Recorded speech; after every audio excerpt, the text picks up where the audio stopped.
There is a moment, and most people never see it coming, when someone you love looks at you and hesitates, just for a second, like they're searching for your name. And in that pause, something shifts inside you, because deep down, you wonder, is that going to be me someday? Here's what almost nobody talks about. Research now shows that the changes linked to memory loss can begin quietly in the brain 15 to 20 years before any obvious symptoms appear. 20 years. That means what you do today, right now, genuinely matters more than most doctors ever tell you. So, if you've ever worried about your memory or someone you love has, please stay with me through this entire video, because what I'm going to share with you today could be one of the most important things you hear all year. And before we go any further, if you've ever noticed yourself walking into a room and completely forgetting why, or losing a word that was right on the tip of your tongue, drop the word yes in the comments below. I want you to know you are not alone, not even close. I'm Dr. Jack Foster, and I've spent years working with patients in their 60s, 70s, and beyond. People who came to me worried, confused, and sometimes ashamed of what they were experiencing. And the first thing I always tell them is this: your brain is not broken. It is responding. And once you understand what it's responding to, everything changes. Now, a lot of people think memory decline is just aging, that it's inevitable, that you either have good genes or you don't, and there's not much you can do about it. But here's what most people don't know. And this is where the science gets genuinely exciting. A landmark study published in the journal Lancet Neurology identified 12 modifiable risk factors that together account for nearly 40% of all dementia cases worldwide. 12 things. That means a significant portion of memory decline is not written in stone. It is influenced by choices, habits, and yes, tiny changes that begin right inside your mind. Think about that for a moment. 40%. That's not a small number. That's almost half.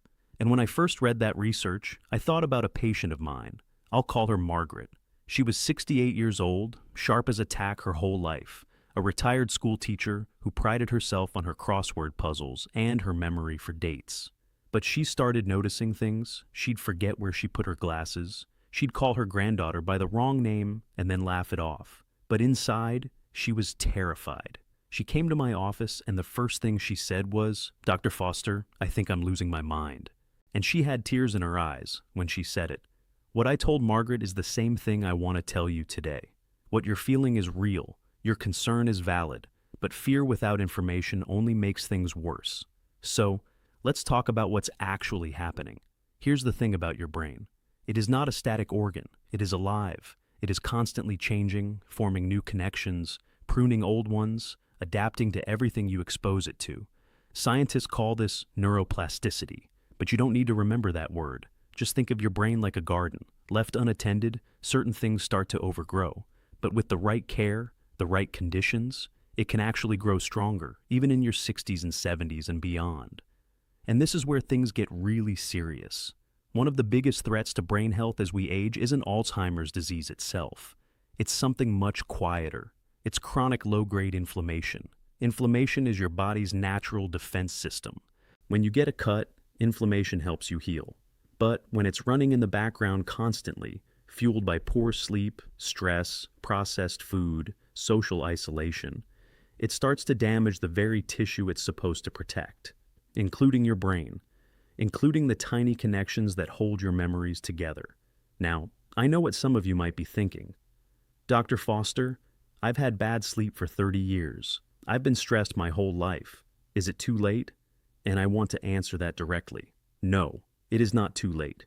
In fact, one of the most powerful studies on this topic, conducted by researchers at Harvard Medical School, found that even people in their 70s who adopted better sleep habits showed measurable improvements in cognitive function within just a few weeks. A few weeks. Your brain is far more responsive than you've been led to believe. So, let's talk about that tiny change I mentioned in the title. Because it really does begin in your mind. Not in a poetic way, but in a very literal, biological way. And it starts with something called your default mode network. This is the part of your brain that activates when you're daydreaming, reflecting, or simply resting. Most people think of rest as wasted time, but for your brain, rest is when it cleans itself, literally. During deep rest and sleep, your brain activates what scientists call the glymphatic system, a kind of biological cleaning crew that flushes out toxic waste products, including the proteins associated with Alzheimer's disease. If you're not giving your brain enough real rest, that cleaning crew can't do its job. The toxins build up, and over time, that matters enormously. Here's a simple self-check you can do tonight. When you go to bed, notice how long it actually takes you to fall asleep. If it takes more than 30 minutes most nights, or if you wake up feeling unrefreshed even after 7 or 8 hours, that's your brain telling you something. It's not getting the deep rest it needs, and that's something worth paying attention to. But what I'm about to tell you might surprise you, because the fix isn't always what people expect. Most people assume they need a supplement or a brain game app or some special diet. And while those things can play a role, the research consistently points to something far simpler: human connection, social engagement.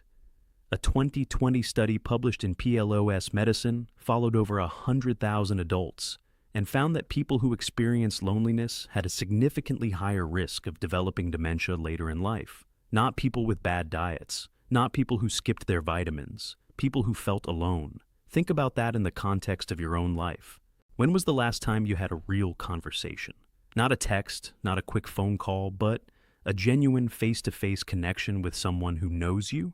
For many people over 60, especially those who've retired or lost a spouse, that answer is uncomfortable. And I'm not saying this to make you feel bad. I'm saying it because it matters and because it's something you can actually change. Margaret, the school teacher I mentioned earlier, she didn't just need a brain scan or a memory test. What she needed was to feel seen. She joined a local book club. She started having dinner with her daughter every Sunday. She began volunteering at the library 2 afternoons a week. And 6 months later, she came back to my office and said, "Dr. Foster, I feel like myself again."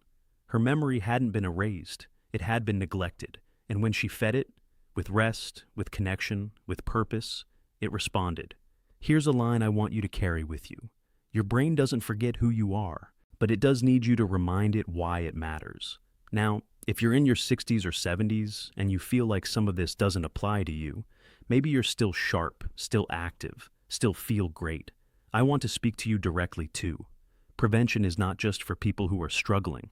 The best time to tend a garden is before the weeds take over. The habits you build now, in this season of life, will shape who you are in the next decade. And if you're watching this and you're caring for a parent or a spouse who is showing signs of memory decline, I see you. That is one of the hardest, most loving things a person can do. Please know that your support, your presence, your consistency, it is not going unnoticed by their brain, even when it seems like it. A quick reminder, as always, that this video is for educational purposes. If you have personal medical concerns about memory or cognitive health, please speak with your own physician who knows your full history. Here's my final thought for you today. Before names fade, before memories blur, there is a window, and it is open right now, where the choices you make can genuinely change the trajectory of your brain health. Rest deeply, connect meaningfully, move your body, feed your mind with purpose and people. These are not small things. They are the architecture of who you will be 10 years from now. If this video opened your eyes even a little, please give it a like.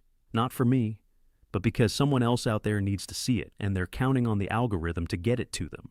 Subscribe to this channel if you want straight, honest, caring health information that actually respects your intelligence. And drop a comment below, even if you only write yes, so I know you were here and so you know you are not alone. Share this with someone you love, because sometimes the most powerful thing you can do for another person is hand them a little hope. I'm Dr. Jack Foster. Take care of that mind of yours. It's the only one you've got, and it's more capable than you know.